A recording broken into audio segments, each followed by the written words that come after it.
All right, here we go with a special on-the-road edition of In the Zone with Matt Barnes. Man. We at your house in the LA area. I appreciate it, man. Thanks for having us over here. Like the Tupac shirt, yes, and that's my guy. You got some great art all over the place. Yeah. Tupac, your favorite rapper? Tupac is my favorite human. You know what I mean? Definitely rapper, but I just think he was so much more than a rapper. But yeah, I just have I'm a big fan of kind of helping people expand their brand and their business. So I find local artists off Instagram kind of all over the United States. And now they want to send me stuff, but I'll buy stuff and post for them and kind of help grow their gathering and get other athletes to do the same thing. So I was fortunate enough to have some cool stuff. Yeah, some great stuff, man. Great shots. So you reach out to people. You just reach out to them? Yeah, I'll DM them. They must be shocked. Yeah, they are, definitely. It's really cool, you know what I mean? Because, they're really authentic. And I just think music and art are just something I wish I can do. It's such a creative space, and like I said, I just love being able to help people. Are you into, do you do any art or music or anything like that? I buy it and listen to it. Yeah, that's about it. You never rapped or anything back in the day? I respect the craft too much to try to cross over like that. So even back in the day though, when you was a kid, you didn't rhyme? Never. No, I just knew I was an athlete. That's what I did. So I respect each craft too much to try to cross over and do some stuff like that because I don't have the time to be good at it. Yeah. What do you think about the players that rap? Some guys can really rap. Some guys could, like Dame Lillard could really rap.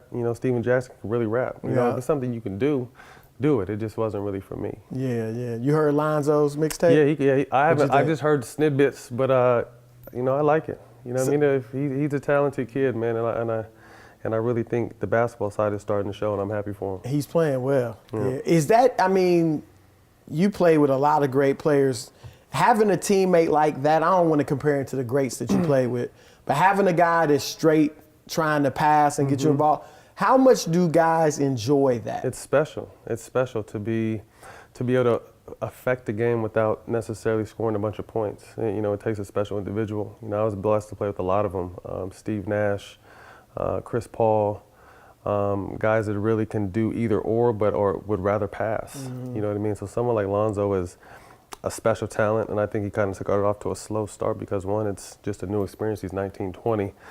But then all the trash talking with his dad in the world, you know what I mean? So I think everything's kind of simmered down, and you're starting to see him kind of get it a little bit, but he's going to be a special player. You got two boys. They play? Yeah. They're young. I know 9, right? Yeah. Twins? Yeah. Will you be like a LeVar Ball dad? Or? No.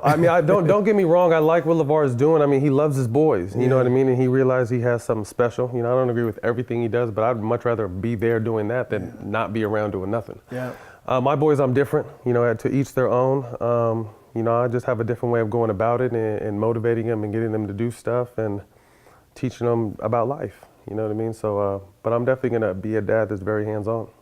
So we were talking earlier before we got on the camera. Kevin Love came out with a big article today in the Players Tribune. Really good article, insightful about kind of mental illness among athletes. And he said he had a couple panic attacks during games. And he's seeing a therapist and stuff. And you were saying how, people don't appreciate what athletes go through. We go through a lot, and I think that because we make a lot of money, people just expect us to be superhuman. And we're not. We're just like everyone else. We just happen to be good at something that, pays a lot. But I can completely understand. I saw, with Kevin and with DeMar DeRozan speaking on it, I think throughout sports, because especially in basketball, I played through the death of my mom. The day after my mom died, I played just to kind of, get it off my mind. I went through a very public divorce. I went through a very public fight with Derek Fisher, but all this, and people are saying good, bad, and indifferent. I'm still dealing with emotions all inside, but I have to be able to put those away because I'm playing basketball still. You know what I mean? So we have to kind of suppress a lot of things, and a lot of times it doesn't get to come to the surface, and you'll see one of us either go off or go into a depression or go into, you don't know what direction people go. So it's definitely a serious issue in pro sports. Do coaches, are you able to go talk to anybody? It's hard. I think it's hard because as a man, you don't want to admit you have, it's kind of like a pride thing. Yeah.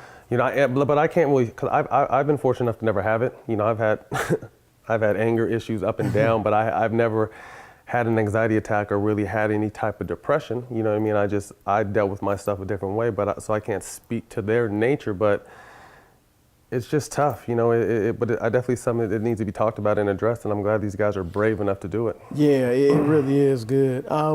So you retired officially in December. What's the one thing that stood out to you about the league since you've retired? Anything in particular? The refs. God, So what's the deal? Bad, man. They're so So bad. the players aren't just bugging. No, now that I'm not in it and I'm not emotionally tied to it, I still get so irritated by refs because I think it's so much ego they have. I think it's a prideful thing. And with all due respect, they're doing a very tough job. Don't get me wrong, their job is tough.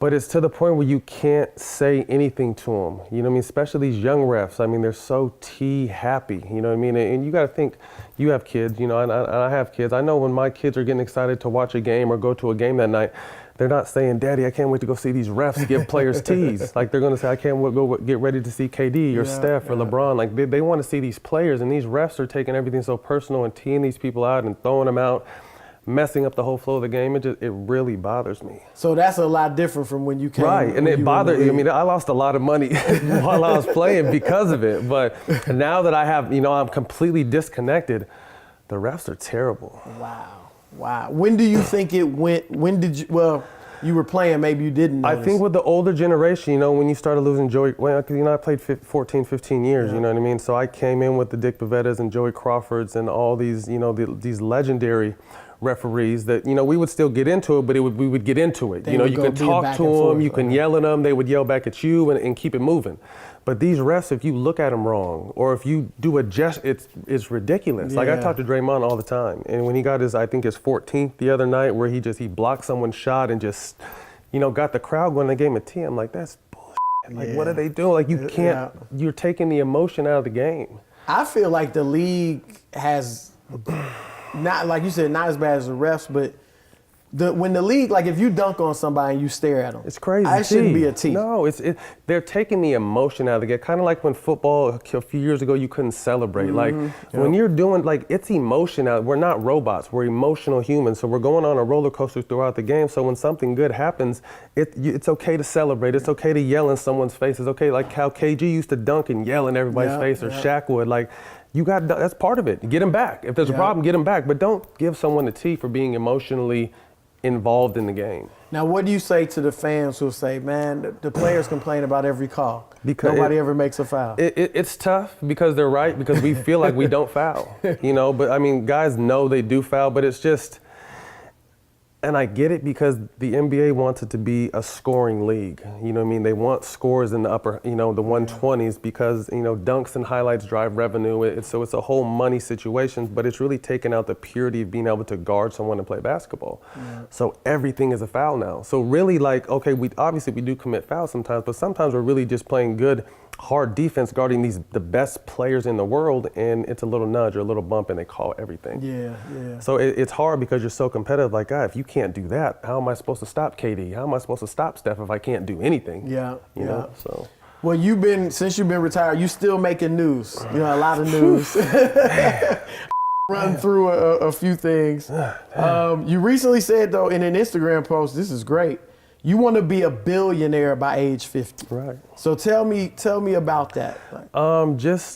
I use the NBA as a platform. Don't get me wrong, I loved every minute of it, every game, every second. It was such a blessing to be able to play, to get paid to do what I love. You know what I mean? I wasn't supposed to make it. I wasn't the best player on my UCLA team. I was a second round pick, but just my heart wouldn't let me fail. You know what I mean? So to be able to survive and be on as many teams and be able to coincide and mix and all the stuff I did, through all that, I use it as a platform to meet people. You know what I mean? I was meeting everyone on the court side, and I was going to lunch and dinners with people that I know that can help me down the line. And I really took that to heart. And I think that once people got to know who I was as a person, like, man, you're not that same person on the court, you know what I mean? So they kind of were able to separate the two, knowing that, because I've been everything from a thug to a bully to a dirty player, but I'm just a competitor. Like, I'm a football player playing basketball. You know what I mean? So when you get a chance to meet these people and they see the real side of you, they're like, whoa, you know what I mean? And I can talk and I can understand business. And so I've just been able to use all those connections to this next step. Did somebody tell you, Matt, if you get to the NBA, use that stuff, or was that just something you did instinctively? It was a hustle instinct, You mean I learned it at UCLA because UCLA is so well connected. So just starting to realize that all these people, whether I make it or not, all these people are people in position and power. And you know, if you make friends, you never know who somebody is. So I'm always cool with everybody. Whoever meets me off the court is like, man, you're so cool. You know what I mean? So, because you never know who you're meeting. You never know if they're going to be able to help you down the line, if you can help them. So I just always remember that and just carried that through college and through my career. So you have some businesses. What are some of the business? Man, I'm invested in some oil. I made a big oil investment it's going to be life-changing. So Really? that was good, yes. Is that here in America? Yeah, it was actually in Bakersfield. Wow. In Bakersfield. So I took a drive. I was driving from LA back to my house in Berkeley, and I met through the twins on the twins soccer team, my son's soccer team. I met a dad that told me about it, and I took a trip and loved it and made a huge play, and it panned out. So it's exciting with that. Television and movie stuff, I've been blessed to be able to, know some people to make the possibility of I'm doing the Huey Newton biopic. So I'm producing that. Really? And so I've You could play Huey Newton. No, I'm not doing I'm not doing any acting. Like, I have my time in front of the screen, playing. People are tired Were you of seeing in me. black and white back in the day? Were you in that? No, the only thing I did was what was that movie with Kevin Hart?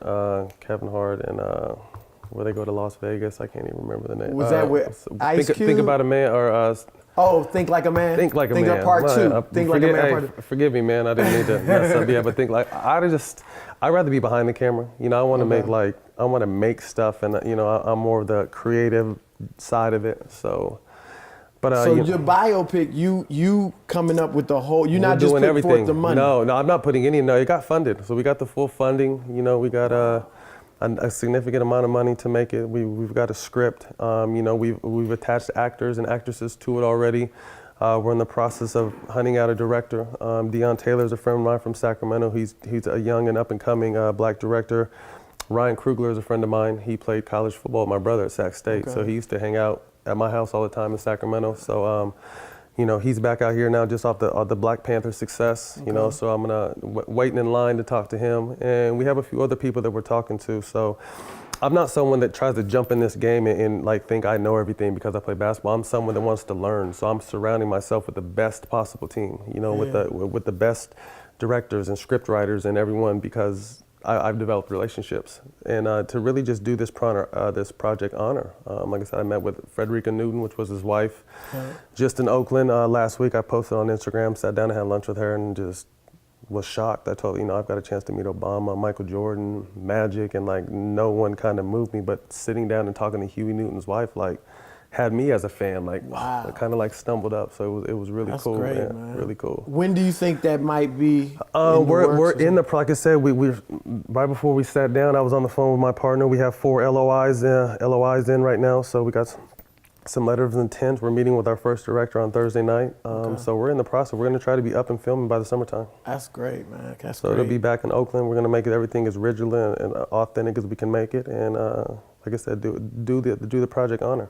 How much different is what you're finding in your research for the film from, we seen the movie The Panther, not Black Panther, but Panther that was made, I don't know, 15, 20 years ago? I just think that anytime, a group of black men that are bearing arms and fighting for justice is always going to be a negative stereotype. It's just the society we live in. Obviously Huey did bad things and got addicted to drugs he was human, just like we were human. You know what I mean? Everyone is human. You know what I mean? When you take on this form of a leader or an athlete or something, people forget that you're still human. You know what I mean? So there were ups and downs like everyone else, but I think to really just show the good and the bad. You got to give them what they know of them, but then also show the other sides of them. And I think that's what we're going to try to do, is really just bring him to life as a whole. Now you read a lot. You do a lot of reading. I'm starting to read up on this. That was my goal after I retired, to just stay off Instagram. Less Instagram and more reading. Yeah. You know what I mean? Yeah. So it's just something I've been picking up. I'm reading the new Jim Crow right now. That's a great book. I'm doing, like I said, I'm doing Huey research constantly just to kind of get to know him better. But now, when you played, or not even now, do you encourage a lot of players to do what you've done as far as using their platform to meet people? I think it's different because I was always, I always knew my role, and I think that's why I played as long as I wanted to, because I knew I was a role player. But I always gravitated and hung out with the stars. You know what I mean? On every team, I was closest friends with the star. Yeah. You know what I mean? So I don't think some of these younger guys got I always knew that, yeah, I made good money and I could sit probably for a certain amount of time and be fine, but it was just never my mentality. I knew that I was gonna be able to do business when I was done. But some of these guys are making $20-30 million a year on the court, and then they got their shoe deal, and they're just thinking like, I'm making, and they're right, I'm making $30-40 million or $20 million, however much you're making off the court. Like, I don't want to do any of that right now. Yeah. But they don't realize that they could be making that much, if not more, off the court. Yeah. Because everyone is so into NBA as a whole. You know what I mean? Our faces, our brand, our you know, how we carry ourselves, everything, like people are always watching and people always want. You know what I mean? So you're making all this great money on the court, but you can be killing it off the court too. And I think it takes them a little bit of time to understand that. Do you want to do anything in basketball?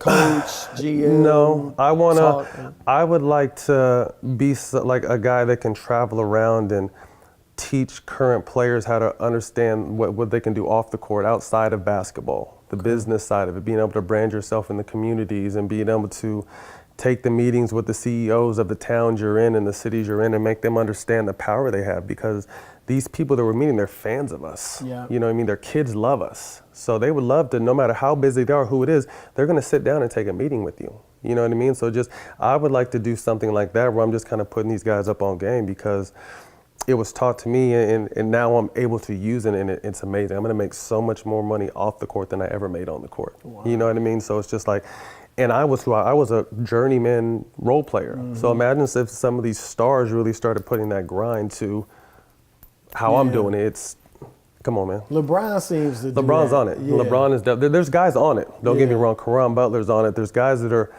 really business savvy. But like I said, some of these guys, because they're making so much money right now, they don't think about what's next. Yeah. All right. Another news peg you made. You boycotted McDonald's because Sharif O'Neal, Shaq's son, didn't make the All-American team, McDonald's All-American team. What's the update on the ban? It was never a ban. I just like to talk trash and make people like say wow. So like people sometimes think like he's crazy. Everything I do is strategically. I know the outcome before it happens. Sometimes I'm gonna get in trouble and I realize it, and I weigh the options, like the Fisher fight. I knew eventually something was gonna happen, but it was just principle. You know what I mean? So I know like when I say something that people are like, wow, they're like, oh, he's great. Like, no, it's thought of. You know what I mean? I wanted people, because I knew it was gonna make all the blogs and everyone's gonna laugh and talk about it, but no, my kids love the chicken nuggets there. So we try not to give to them as much, but I think my kids would probably try to beat me up if I really said no more nuggets. But I got a chance to meet Sharif when Shaq and I played in Phoenix. And we spent holidays together back when he was little, when he was like my boy's age. So to be able to see him go and develop and be, a top talent, and now luckily going to UCLA now, I just, I got love for Big Shaq and obviously for Sharif. I want to go back to you with the businessmen that you've met through the game. How do you know, like, were you always a really good student and you learned that stuff in high school and college? Or how do you know what's a good business deal? Do you have advisors or anything? I think mine is just like hustle growing up. Like my dad was a drug dealer, you know what I mean? So I just learned that I had just the hustle side of it. I was never a good student because I don't think I applied myself. But I'm very intelligent. Like when people talk to me, they're like, oh, like, oh, okay. You know what I mean? So mine is, I can be booked. Like, quick story, I got caught cheating at UCLA when I was in college and I almost got expelled. So then the next semester, like had to do all my work and grind and made B's and a couple A's. You know what I mean? So when I apply myself, I'm just always trying to do so much other things that school just wasn't exciting to me. So mine is just kind of more of a hustle when these business things come across. Yeah, so you go by feel and instinct. Feel and the people I'm working with. And to me, like, you have to enjoy the people you're working with. Like, not all money is good money. Yeah. You know what I mean? And I know that, and I've learned that. And because I want someone that believes in the vision, or if I'm with you, I want to believe in the vision like you, so I'm going to work just as hard as you do to make it grow. You know what I mean? But if I don't get along with you and the project is whatever, like, it's just, I'm all off, like I said, energy and vibe when it comes to business, and obviously a quality product. I've always said there's a difference between being educated and intelligent. And I've told people, and to be honest, I thought about that after dealing with so many players who might not have a degree or whatever, but they're intelligent. Come on, man. You know what I'm saying? I mean, LeBron didn't even go to college. Yeah. And look at all the, Yeah. like, he's a very business savvy man. You Yeah. know what I mean? So I think I have a bit, I mean, I'm educated, don't get me wrong, but I'm more intelligent and just common sense, street, you know, the streets. I was raised in, you know, in a street and in a hustle game. So. What you mentioned UCLA. What do you think about all this stuff now with the NCAA and the scandal? The NCAA is, I mean, they've been crooks. You know what I mean, to be honest with you. And don't get me wrong, they've saved a lot of lives and given us a career that we wouldn't have had a chance to do. Yeah. So we, at the same time, there's a lot of gratitude and respect. But if you think about how much money they're making off college athletes, it's ridiculous. Yeah. It's ridiculous the amount of money they're making in football and basketball. And I remember when I was at UCLA, and you hear these stories all the time. I mean, sometimes you don't have, like, I got $20 a week off my dad's credit union debit card. That's the only outside money I had at UCLA. Could you work? I didn't have time because I had to be a student and an athlete. So you don't have was time, really right? Like you gotta right, like you gotta focus. You gotta do, and then not to mention I'm in LA at 17 and playing the UCLA basketball. So there's a nightlife to it too. You know what I mean? So like, there's just, it's hard. It's a lot. You know what I mean? So if you're making all this money, how can you not pay these kids? And then you think about, I read an article one day too that 99% of college athletes don't go pro. Oh yeah. Think about that. 99% of college athletes don't go pro. So you're trying to say like we're student athletes for 4 years and then we don't go pro and we're just gonna fall on our, you know, fall down like with no help. So I think they need to be paid something, maybe a creative way to maybe like when you're done with college, get the money or just something, you know what I mean? But don't just leave them hanging because they're bringing the schools millions and millions and millions upon millions of dollars. And, you know, unless you go pro, you have nothing to show for it. Yeah, nah, that's true. That's true. You mentioned Derek Fisher, that whole fight. Now, you said recently you guys are cool now. Yeah, we're fine, yeah. So how did that kind of, because obviously that's a personal situation. How did it come to be where you could be like, forgive him, I guess, and be like, yo, we good? I just think the situation of, you know, my ex and I separated. You know, I ended up divorcing her. I just think the situation ran its course. So I wasn't in love with her anymore. I love her and I still love her and she's the mother of my children. I'm gonna, from that standpoint, there's always gonna be love, but just as far as like someone that I wanted to continue to grow with or grow old, it just wasn't there anymore. So when the situation, so even when you, even after we had split, you know. Okay. So that's the whole thing when people are like, well, you're jealous or Derek stole her from you or you're not over it. It wasn't that. That had nothing to, it had something to do with it, but what it was, you know, you're around my kids without telling me. That's what, but you're in the house that I pay for, first of all, with my ex, which is whatever, but you're around my Isaiah and Carter. And you know, because we were teammates, how much those boys mean to me. He knew him probably he already, as a friend, come on, man. Oh, we were teammates, you know what I mean? So that's my whole thing. So when I approached him, because we'd seen each other several times, there was just no conversation. He would look down, look away, walk away, whatever. Because he would be at my kids. Did he treat you differently? No, we just didn't speak. Oh, really? Because he would be at my be at my kids' games. You know what I mean? So because you know him and my ex are together still. Okay. So he'd be at my kids' games and just there would be nothing. I'm just thinking this is at some point we're gonna have to talk. Oh, this is since the fight. Since the fight. Because I didn't know the day I found out was the day we fought. So had you seen him many? You know, like when he's dating your ex-wife. Had you seen him and I've seen him plenty of times because like I said, I see him at my kids' games, but there was just no conversation. You know, which was and to me, what made me be like, and I was cool with that. Like I wasn't tripping. Like it was what it was. Yeah. I'm not like keeping you guys from each other. Like we fought, and I explained why we fought, and that's what it was. You know what I mean? But just seeing him around, and then my boys really took a liking to him. You know what I mean? And, you know, Daddy, we want you and Derek to be friends, and he's a good guy. And I knew outside of the movie Pulled, he was a cool dude. Like I said, we were teammates. You know what I mean? And Fish was a cool dude. You know what I mean? So the fact that the boys liked him, and I was just like, I would probably saw him like 7 to 10 times, it was nothing. Wow. And so just one time after the boys' football game, I just stopped him, you know, and my ex was there too, and I just pulled him to the side and explained why I fought him, and he understood. And he apologized, and I apologized for letting it escalate to a fight, but it just kind of was what it was. Like I said, I explained that the fact, it wasn't the fact that it was my ex, it was the fact that you're in my house with my kids and you don't tell me. That's the whole thing. So, I mean, like I said, my whole thing now is he and I are cool. I actually communicate better with him than I do with my ex. You know what I mean? So I want them to be happy. Like I said, it's about my kids now. Yeah. You know what I mean? So he makes my kids happy, I'm happy.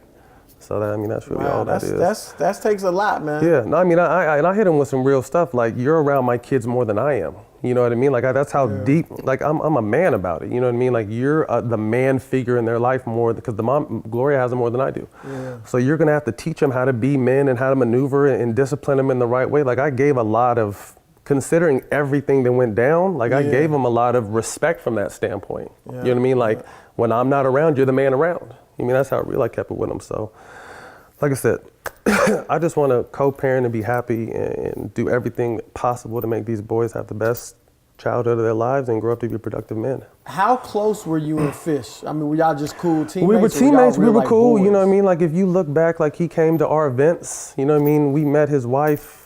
Gloria and his wife were cool. Like, it was some ill, like, just the unspoken rule you don't do.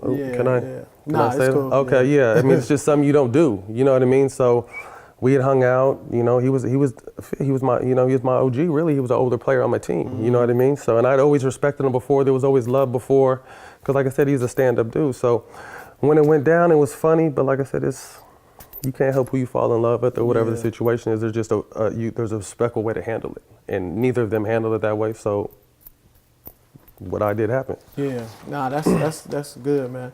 All right, so one of your former teammates, Austin Rivers, you called him a fake tough guy and arrogant. Why you feel that way? I don't remember calling him a fake tough guy. That's not something I really say. But I did say arrogant, and because he is. You know what I mean? And that's just who he is.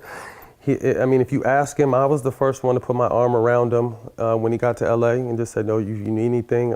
LA is so much more than basketball.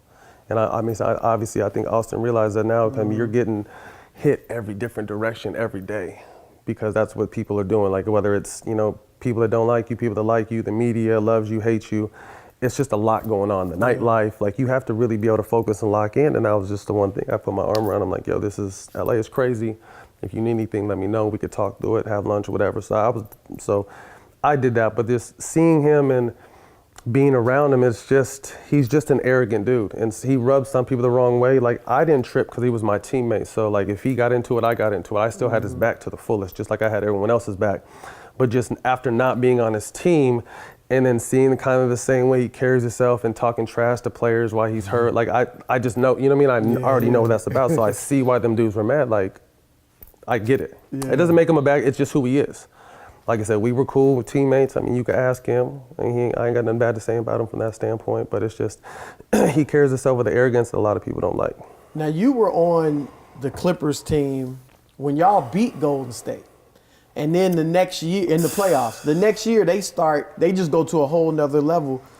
What was your, I thought y'all had championship type talent. We had there's no question. The Clippers' biggest weakness was our mental toughness. Physically, on paper, in the games, we could beat anybody. Our biggest obstacle and what held us back from a championship was our mental toughness. There was just too many egos. Some young acts, and the transition from Benny to Doc. There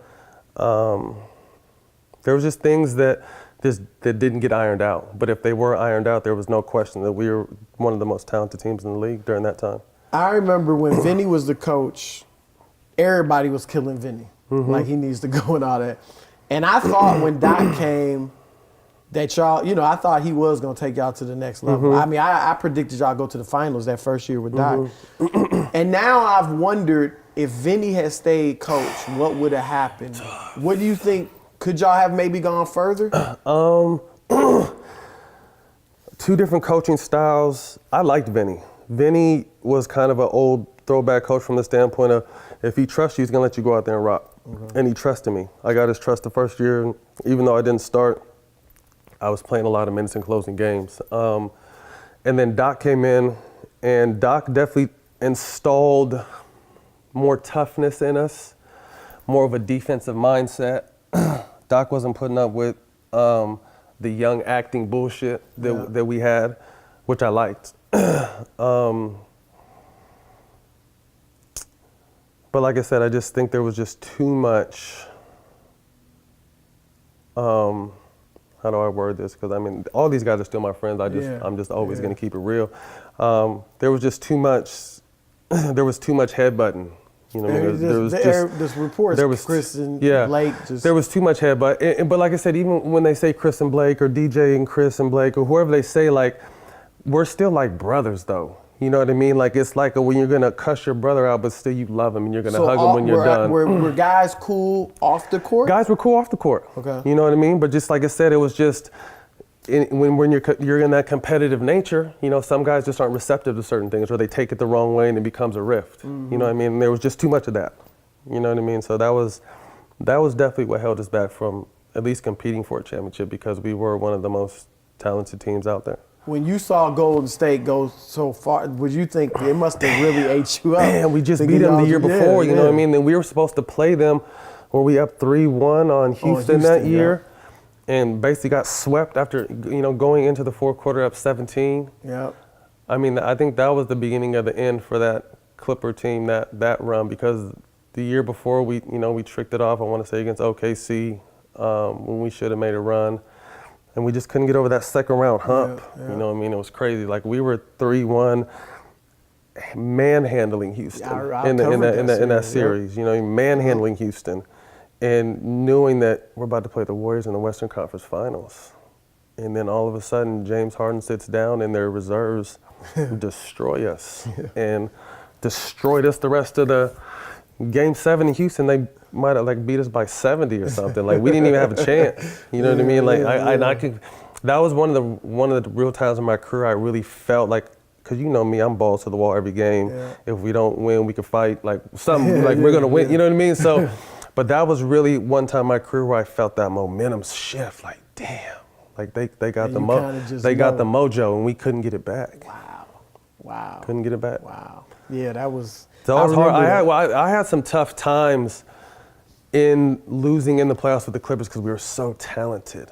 You mean, but we just couldn't get it here, and it would kill me because I'm so much about team and getting guys on the same page. Like, if you ask those guys in that locker room, I was the glue guy that was the communication when some guys were on the islands. Okay. You know what I mean? So it was just like, once I bounced and I would just see stuff, like watching them as a fan, I'd just be like, I already know what's going on tonight. I already know what's going on tonight. This shit ain't gonna work. Wow. Were you surprised when Chris left? Yeah. Mixed feelings. And I want to get to when Blake left too. But, you know, Chris just wanted to win.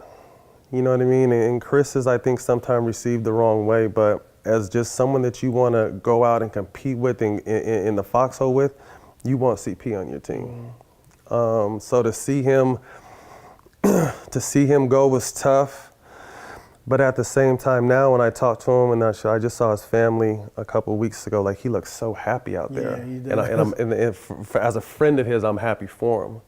You mean, but there's three teams that really have a hold on my heart that I play for in the NBA, and it's the Lakers, Clippers, and Warriors. You know what I mean? So I'm always going to be fans of those teams. So to be a fan of the Clippers still, then I'm done playing it. It would hurt me to see Chris go.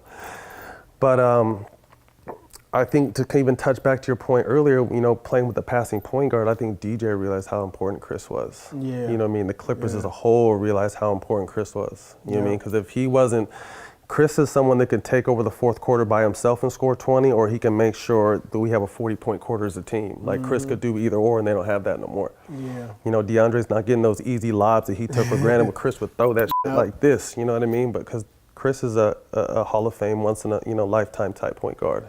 Do you think the Rockets can beat Golden State? Rockets, I love what the Rockets are doing, man. I love what the Rockets are doing. I love Joe Johnson, PJ Tucker, Ba Mute, Chris, because I think Chris is made James raise his level. Yeah, I James. love Trevor. You know, Trevor's my young boy that I'm in a group text with now.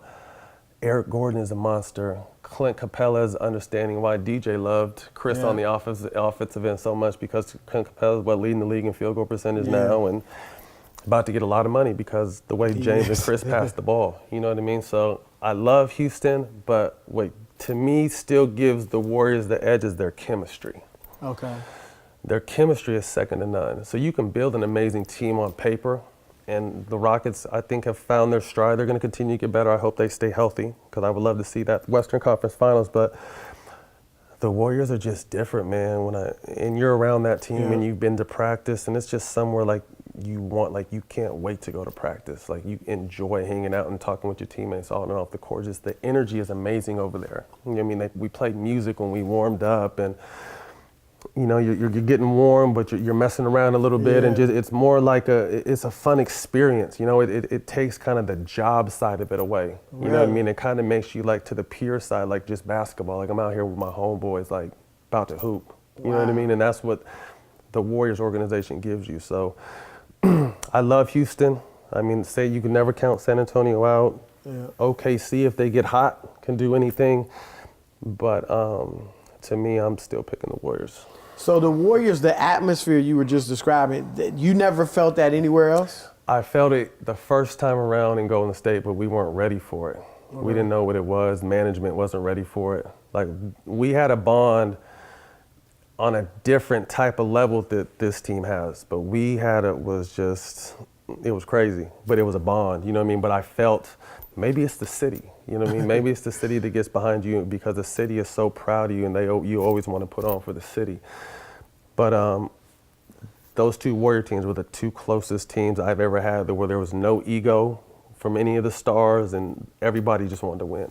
What was it like? Because when you went there, they had KD and Steph and those. Like, what was that dynamic like? I mean, you got two, probably the top three players in the world. It was amazing to see that everyone just wanted to win, despite what you mentioned. And you know, Coach Kerr is a rock star in his own sense. You know, from being one of just a cool, laid back, someone that the players like, because he speaks up not only about basketball but life in general. You know, the good guy. So everyone had their own little.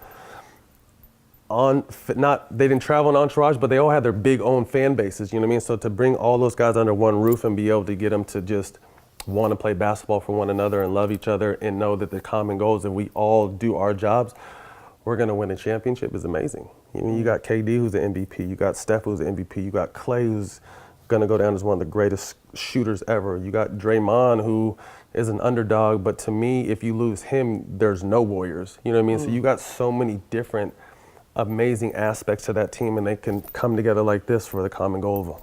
Is Draymond the inspirational leader? There's no question. For the whole organization, really? Not just the team.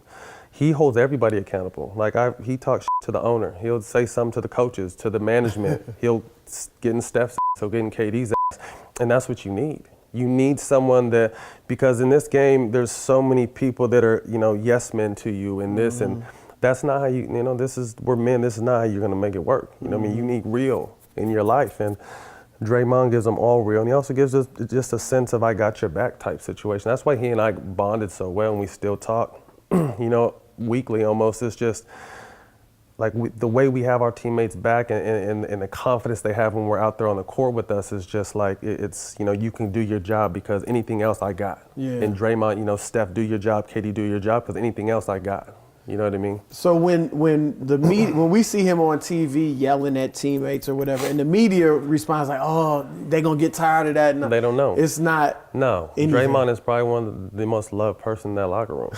You know, to me, Draymond is gonna be someone like and this is no disrespect because Chuck's intelligent, but just a different form of Chuck, like just a more versed version of Charles Barkley when he's done playing. Like, he's a very personable, very well-spoken, articulate, can hold conversations in any realm of life. You know, he's just a real deep dude, but what you see is a competitor like you saw of me. So you're going to see me cussing the other team out, getting a technical foul, yelling at my teammates sometimes, or getting back and forth with my teammates, or getting into my coach because we're just passionate. But at the same time, we're still the person that, you know, everyone rallied around.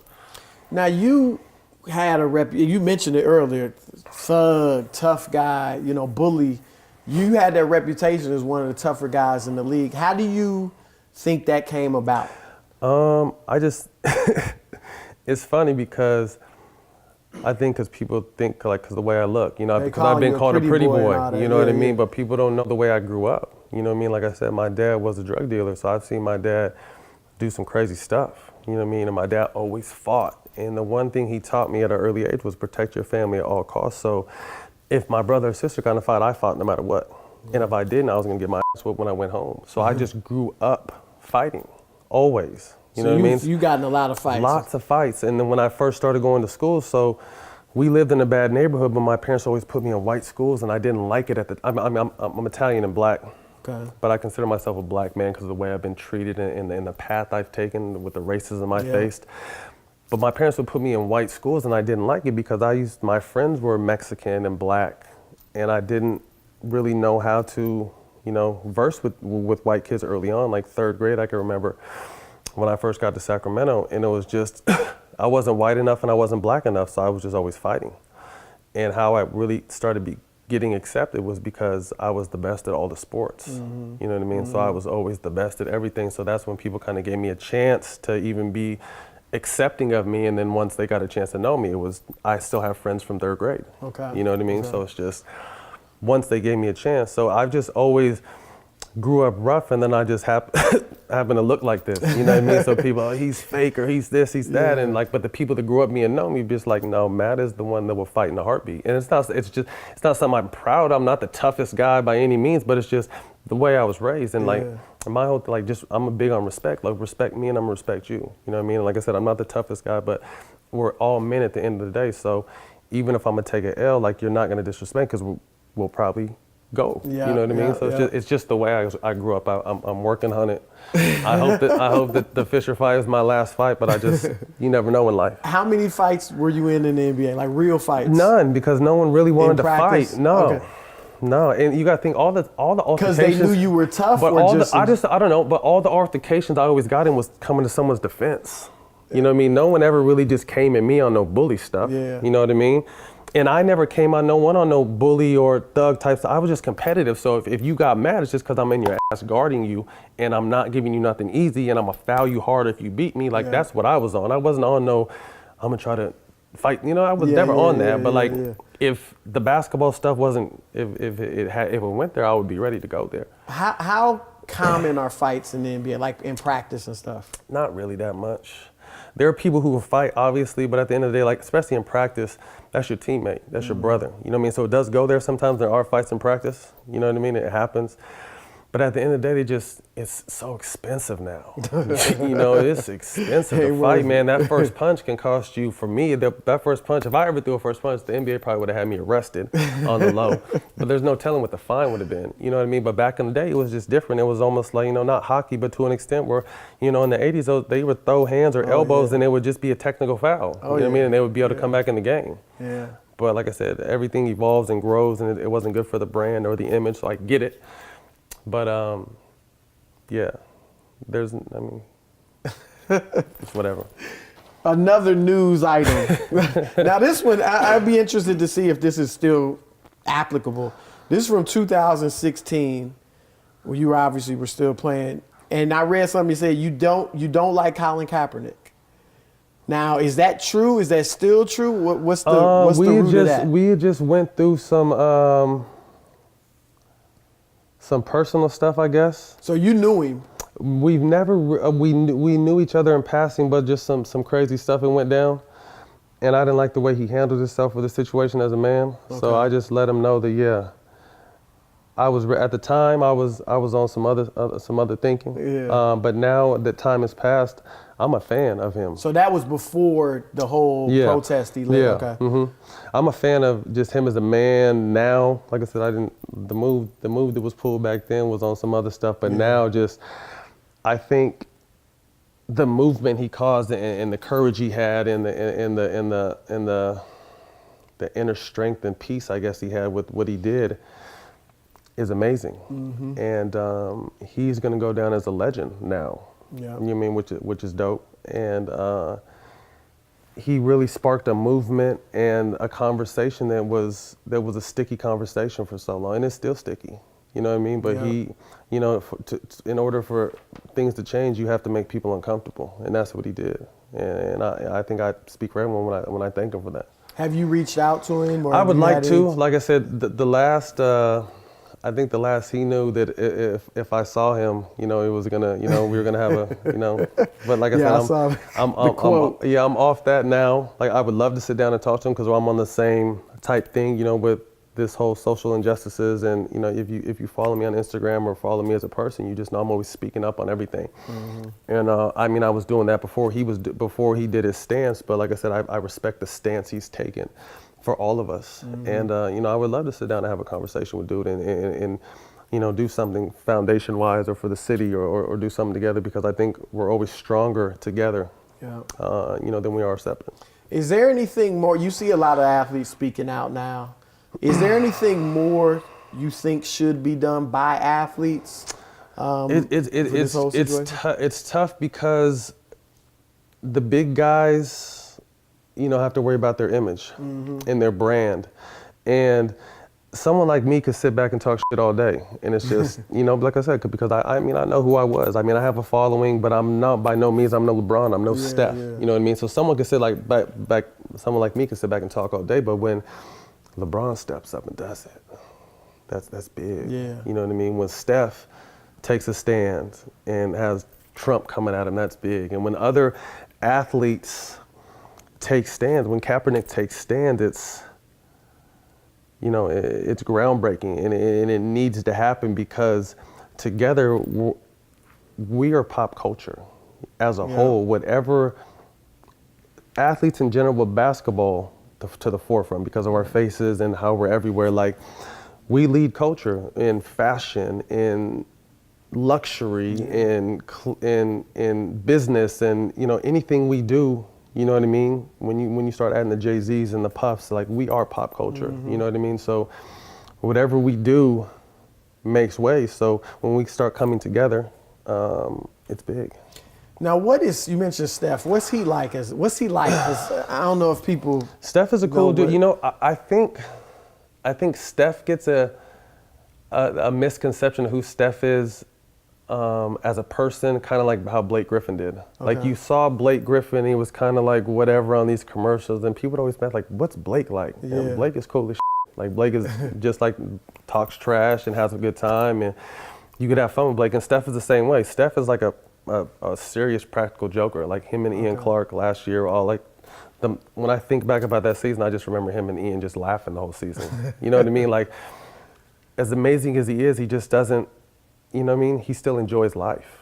You know what I mean? And just a fun, same kind of, you could talk trash, you'll talk trash back. He'll go golf with you. Like, he's just a regular dude. And I think, like I said, when you become a superstar, people think that you're off or you're different. And same with you, like KD. KD is quiet to the public, but when he's around us, he's cool and talking trash and, you know, trying to be funny. You know what I mean? So it's just, those dudes are cool. Now, you mentioned Blake, the trade from the Clippers. Were you shocked at that, upset about that? Or? Same thing with Chris. Like, I'm just like, damn, as a Clipper fan, like, but then you start thinking too on the business side of basketball and just basketball as a whole. I think, you know, Blake needed a breath of fresh air. You know what I mean? I think they had probably obviously reached the ceiling with the team they had. So from a business side of it, like, as a fan, I was hurt. Like I said, I'm a Clipper fan still. But on the basketball side, I don't know if he wanted to go to Detroit because it's freezing. He's been in LA his whole career, but he got a fresh start. You know, he looks like he's having fun again. He's smiling. He's out there playing well. And then for the Clippers, what they got back is they got nice pieces. Tobias Harris can really play. Avery Bradley can really play. Who else they get? They got one more person. The Avery and they got three people, didn't they? Those were the main two, I believe. But those guys can really play. You know what I mean? So I think the trade worked out good but I think the Clippers are a better team now with the guys they've added. But like I said, as a fan, it was bittersweet to see him go. You said earlier that you knew who you were. You knew you were a role player. Is that unique? Because a lot of role players don't know they role play. Like, they think if I could get those 40 minutes. Those minutes. I knew. Like, what got me 14, 15 years was my heart. I mean, I could do things and I can shoot and I can play defense like I do, but I just knew that no one was going to outdo this. You know what I mean? They're not going to outdo that. So I knew and I think that's why, like I said, if you think about it, I played on a lot of teams, but I always went in and I started. Any team I've ever gone to, from the Warriors last year, I started. You know what I mean? Games. Any team I went to, I started just because I knew what I had to do. You know what I mean? I'm like a real student of the game, so I would watch film and see their weaknesses and where I can plug the holes and where the scorers like the ball at and how I can pick and I just studied the game to. If you ask anyone, and this is not like toot my own horn, but people love playing with me because I'm just so selfless to the game, and I'm going to set screens or get you an offensive rebound or hard foul somebody or do whatever it takes to get you going, because I know if you go going, we're going to go. I might mess around and give you 30 points sometimes or give you a nice double-double. Lucky to get a triple-double in my career. You know what I mean? I can do all that stuff, but like I said, like I think if guys understood what their role was, they would last longer. Like, yeah, I agree. There's 2 stars on the team, sometimes more now, but the rest guys are role players. Even if you're an all-star, you're still a role player. As good as Draymond and as good as Clay is, they're role players to KD and Steph's superstardom. You know what I mean? But they're still all-stars and making great money, but they understand that. You know what I mean? So if guys knew what, I always tell people, I always used to tell people, like young players when I started becoming older, like, go talk to the coach and see what he wants you to do, and then do that.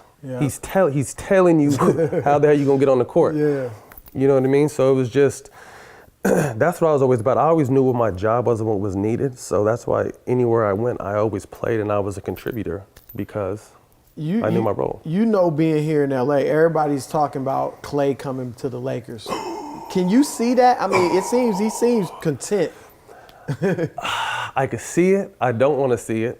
Oh, I'm a Laker fan too, but I don't want to see the Warriors break up. You want to see it? I think it would be amazing. I want LeBron to come to the Lakers next year, and I want Paul George or Boogie to come to the Lakers. Like, I want to see the Lakers get back to top, but I love what the Lakers are right now. To me, like, the only 2 people you don't trade are Kuzma and Ball, and Ingram is right there. And this is in all due respect with the whole team. This is just me talking trash. But I want to see them go. I want to see LeBron come here and finish up, Paul come home, or Boogie come here and put them back on top just from the fan. So let's say they get, which is a good realistic chance, they get LeBron and Paul George. How far can they win it? I don't know. I'll tell you this. I don't know if they could win it because you still got to go through Houston, Golden State, but they're going to be a fun team, and it's going to be the best thing ever to happen to Zone Kuzma, to have LeBron around you and then another star and Paul George, and really teach these guys, because what I love about the Lakers is they're just young because they don't know any better right now. But they don't really have, Caldwell Pope is an older player, but I don't know how vocal he is, but they don't really have no OGs on that team. And to really craft these young guys. And what's weird about the game today is when I came in the game, like Chris Webber was an OG of mine. You know what I mean? Guys would tell you stuff to get you better because they wanted to see you do well. It's different now because the older guys are kind of worried about the younger guys. Shit, if I give him this dirt on how to get on the court, he's going to take my job. You know what I mean? But I never looked at it from that cycle. So when I started doing it, I never looked at it from that standpoint because, like I said, no one's going to outdo this. So I know I'm going to be on the court regardless. If you got game, I want you to get on the court too. You know what I mean? So this is what I'm going to try to help you with. But you don't see that as much anymore because, like I said, I think these older players are scared because they know it's a young players' league. You know what I mean? So I think these older players are scared of their jobs getting taken. And it's disappointing because there's too many young kids out here that are so talented just kind of just doing whatever because they don't have no real older players in their locker room. It's like, no, you don't do that, bro. You know what I mean? Or teaching them how to handle these women or teaching them how to handle their, you know what I mean? Like, you just don't have that no more. I remember with the Gilbert Arenas, Javaris Crittenton, remember that situation? And they had been gambling on the plane. And obviously, Arenas was a max guy. Crittenden was making, I don't know, $1.5 million or whatever. And how much can guys get caught up in trying to live the lifestyle of a superstar who's making max? And you just have to know yourself. Know who you are. Like I said, Doc Rivers said one thing. He said, be a star in your role. Whatever your role is, be a star in that. So more than that is just knowing yourself. But to get back to your point, that gambling is, you know what I mean? That's another high stake. You know what I mean? But we always have fun with it. I mean, we did it, and it was always fun for us. But you would win or lose a lot of money. What's the most you saw anybody lose? You ain't got to name No, names it was unless me. you want to. No, So when I got traded from the Clippers to the Memphis Grizzlies, I think I owed like CP 20,000, BG 20,000, DeAndre 15. Like I was off on the hook. But like I said, it went back and forth. I would be up. Okay. You know, Y'all keep a tab. Yeah, I mean, you just know, like, damn, I gotta. Man, I hope my wife or my girl or whoever doesn't see this, these transactions, because we had a thing, like if you didn't pay on time, you got taxed and everything. So I got traded and I saw him a couple times during the summer, but it didn't cross my mind. But I remember the first time Memphis came to the Clippers, I had like these cashier checks for all these dudes. Oh, man. Because you had to pay up, Yeah, you know what I mean? yeah. So but like I said, it was always like it's laughing and it was always fun with us. Yeah. You know what I mean? But the Gilbert situation got taken too far, and I think that was the beginning of the end of Gilbert's career. Yeah. Because, do you have any idea? Do you see him? Yeah, He's out I mean, there. we're kind of tied together through sisters. They're That's both our right. exes. Yeah, You know what I mean? yeah. So I still talk to Gilbert, see Gilbert. But like I said, I just think that situation was, luckily he beat the situation, but then he came back and mocked it and threw that thing, and then and then he got hurt. So when you're not. When he wasn't agent zero no more, because when he was agent zero, he was top 5 in the world. Yeah. I mean, people don't realize how good Gilbert was. When he wasn't agent zero no more, and he had a knee trouble, and then he gets traded, and he has this big contract, and he gets traded again, and then he gets waived. It's just like, once you're not agent zero, like they're not fooling with you no more. You know what I mean? So someone as talented as his, if he would have, played that whole gun situation hadn't happened, and he would have got hurt, he probably could have, because he was so talented, stayed in the league longer. Yeah. But like I said, once you kind of start mocking, what you're in trouble for, and your talent starts to diminish because of injuries, it's only a matter of time. Yeah. How's he doing? Is he all right? Gilbert is. People think Gilbert is crazy, but Gilbert is.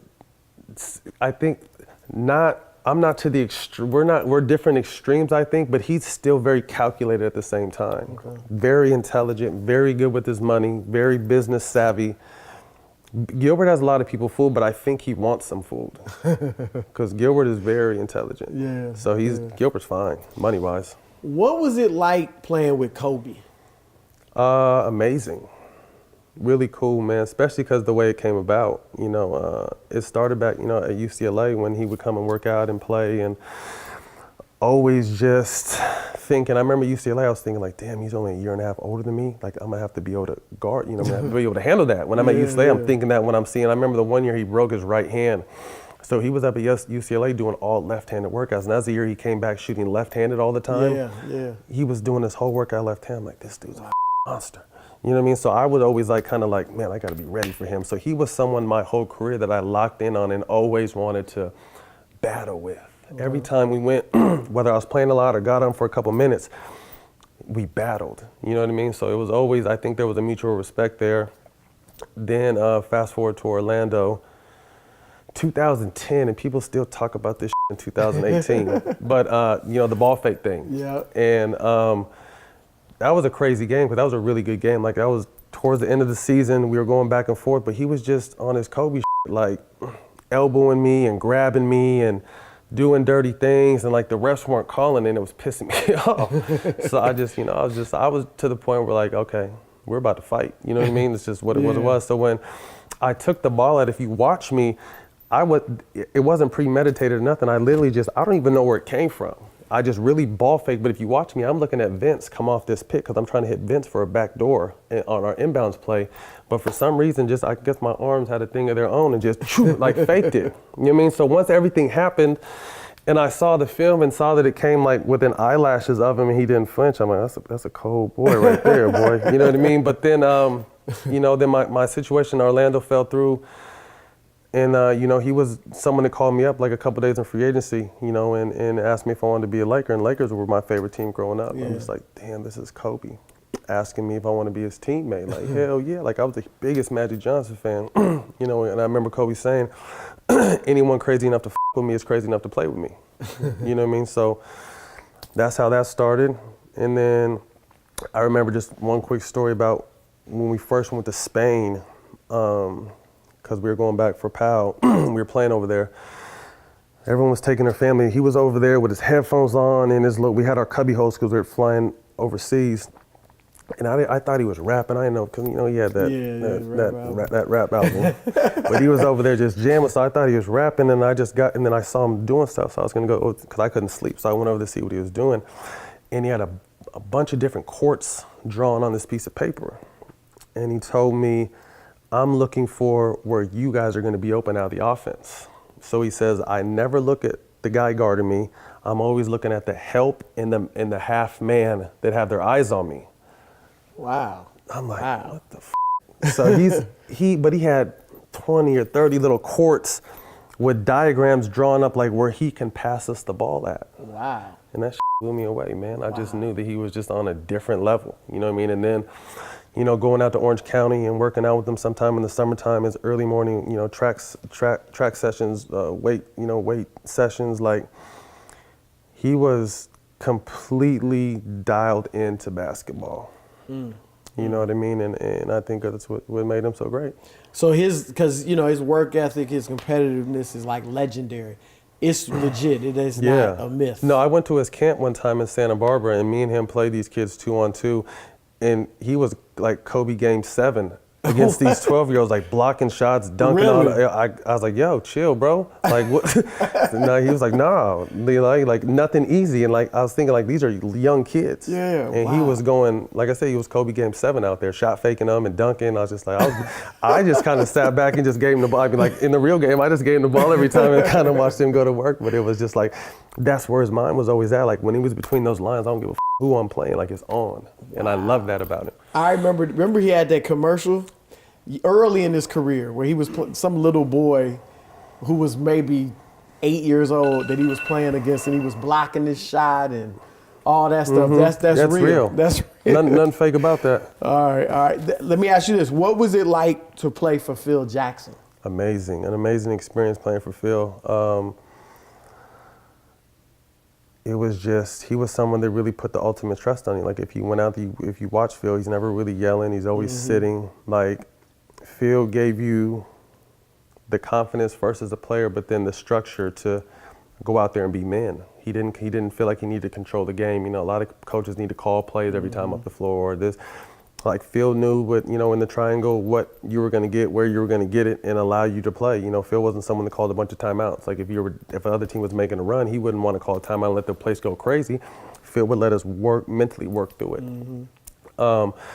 Unfortunately, I only got him for a year, which was disappointing. And that's the year I tore my knee too. That was my only surgery I had my whole career. So I kind of, that was when they had won back-to-back. That was my first year with the Lakers. So we were going for a three-peat that year. And we were playing really well. I tore my knee, and we never really, the team as a whole, we never got our rhythm. We got swept, and Dallas won the championship that year. But I really got close with Phil and really found it crazy because when I was hurt, like I said, I'm a student of the game, so I'm watching the game. So one time I just texted him, like, what I saw from the game, and he responded, and we went back and forth. I'm like, holy shit, like I'm talking to Phil about the game, and he asked me what I saw, you know what I mean? And he kind of trusted me, and I told him, and he agreed with me, and we talked back and forth. So it was crazy that I went from like, just getting on the team, doing all this stuff, getting hurt, and now I'm like talking game strategy with Phil Jackson. So that was really cool. The meditation stuff was cool. It was different. It was just a different vibe, and it worked for him. Probably no other team, I imagine, you had that experience like. No. Yeah, Phil was special. I enjoyed playing for Coach Kerr. Coach Kerr let you play. Don Nelson let us play. I mean, there were some coaches that let us play, and there was other coaches like, Stan Van Gundy that wanted to call play every single time. And as players, you don't like that. You want to be able to feel the flow of the game and do what you do. So I had a few coaches that kind of let us play. You've had some great teammates we mentioned earlier. Give me the best story about each guy. So Allen Iverson. Man. I'm just such a fan of who he is as a person. I was there 2.5 years with him, and to see the beating he took every night, the way his elbows would be swollen like this is no exaggeration. Like it's why he always had his elbow pads on. He had bursa sacks on his elbows like this, and he's little. You know what I mean? So he's going up, and that's back when the NBA was still big. He's going up against these big dudes every night and doing his thing. So I would just say my one story, all my best stories with him are, I'm gonna just say my best story with him is just his resilience, his toughness, and his heart to be able to go out there and do what he did every single night at his size. Okay. Chris Paul. Chris was someone I loved playing with. one of my favorite people I played with. One of the most favorite people I played with, because it's just similar to Kobe. Like, you just know he's gonna play hard. He's a superstar. He's gonna play as hard as he can on both sides every single night, and it didn't matter how it came.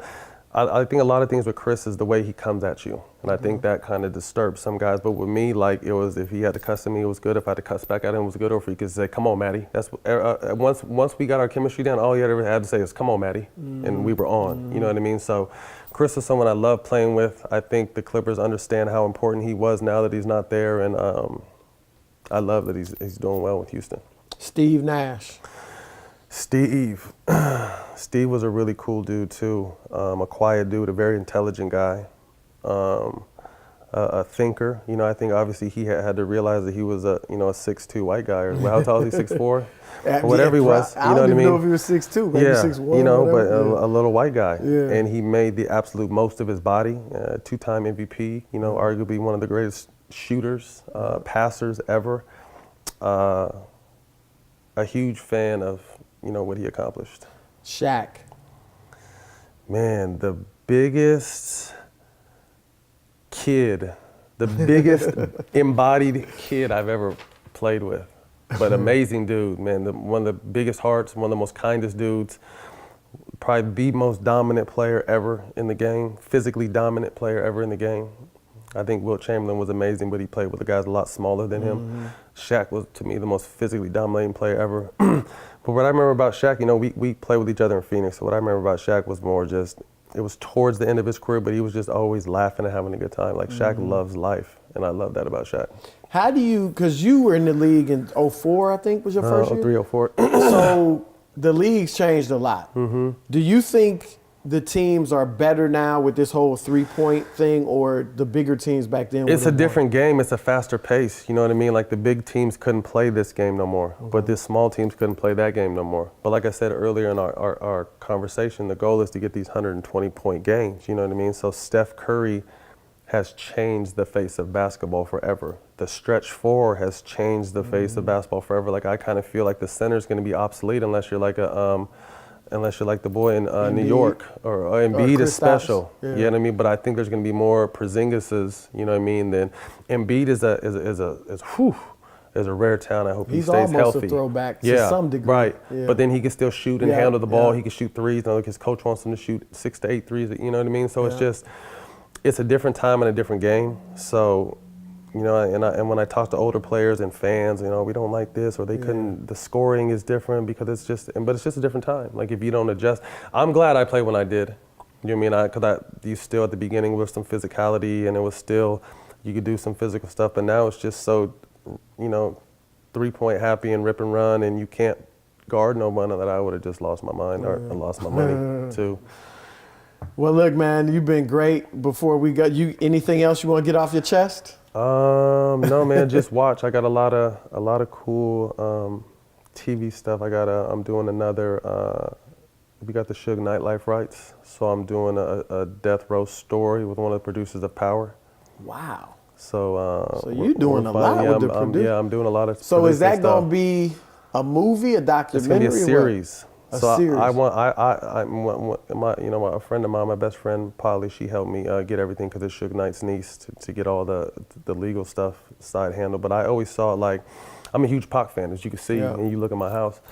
So I always wanted to be able to tell that Death Row was such a crucial part of history in the music. Where else did you have Tupac and Snoop and Dr. Dre and Suge Knight and Warren G and Nate Dogg and Daz and Corrupt. You know what I mean? It was just such an amazing time. So I always wanted to be able to tell that story from the standpoint of let's do a series so you can develop every character. Because when you do a movie, like, we talked about the Pac movie before we were on film, like, in 90 minutes, it's hard to tell someone's life story.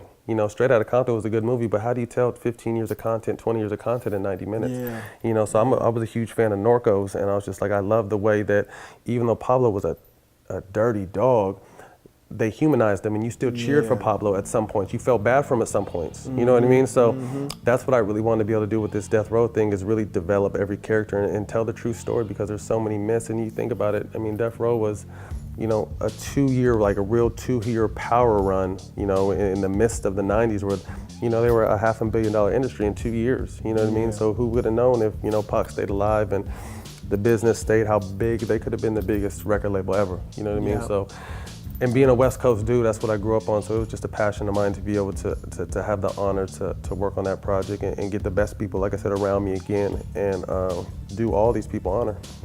Well, look, man, it's been an honor talking with you. Man, Great stuff. thank for you, real. man. For Appreciate real. it. Thanks a lot. Thank you for coming through, man.